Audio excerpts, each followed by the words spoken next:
একটা টুকরো হাজারটা কুত্তা, এক টুকরো মাংস হাজারটা কুত্তা লেগে গেছে।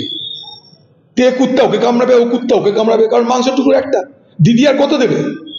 দিদি বলছে তারা জমি আছে কেড়েলে, জমি আছে দখল করেলে। এখন বেঁচে আছে কিছু নদী, ওখানে মহানদী, এখানে গঙ্গা নদী, এগুলো দখল করা যাবে। আর তো জায়গা কোথায় থাকবে জানি না। আগামী দিনে এগুলো দখল করতে নেমে যাবে তৃণমূল। এগুলো মালের ভাগাভাগি নিয়ে মারামারি, কিচ্ছু না।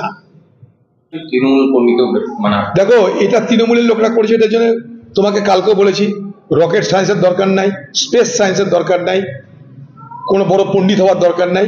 তৃণমূল তাদের অন্তর্দ্বন্দ্বের কারণে, এবং অন্তর্দ্বন্দ্বটা আর্থিক কারণে, আর্থিক কারণে যে অন্তর্দ্বন্দ্ব। আর দেখুন, আর কত লুট হবে? জায়গা ছোট হয়ে আসছে।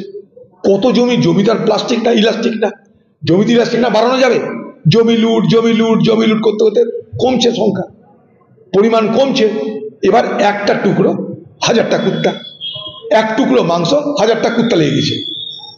তে কুত্তা ওকে কামড়াবে, ও কুত্তা ওকে কামড়াবে, কারণ মাংস টুকরো একটা। দিদি আর কত দেবে? দিদি বলছে তারা জমি আছে কেড়েলে, জমি আছে দখল করেলে।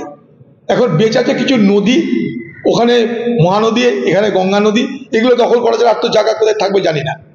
আগামী দিনে এগুলো দখল করতে নেমে যাবে তৃণমূল। এগুলো মালের ভাগাভাগি নিয়ে মারামারি, কিচ্ছু না। মালের ভাগাভাগিতে মারামারি, সেই মারামারিতে প্রাণ যাচ্ছে, এবং সেই প্রাণ কাটতে টাকা ব্যয় হচ্ছে।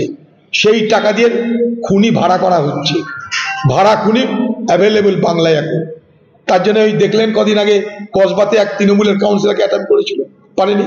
এখানেও তাই, ওটা পারেনি, এটা পেরেছে। সব বাইরের খুনি। কারণ তৃণমূলের লোকের এখানে এত টাকা যে খুনি সব কিনে নিচ্ছে সস্তায়। 10 লক্ষ কেন 10 কোটি টাকা দিয়ে খুনি কিনে নিবে? কারণ একটাকে মারতে হলে গোটা বাজারে সব জমি তার, যে মারতে যাচ্ছে তার। সাম্প্রতিককালে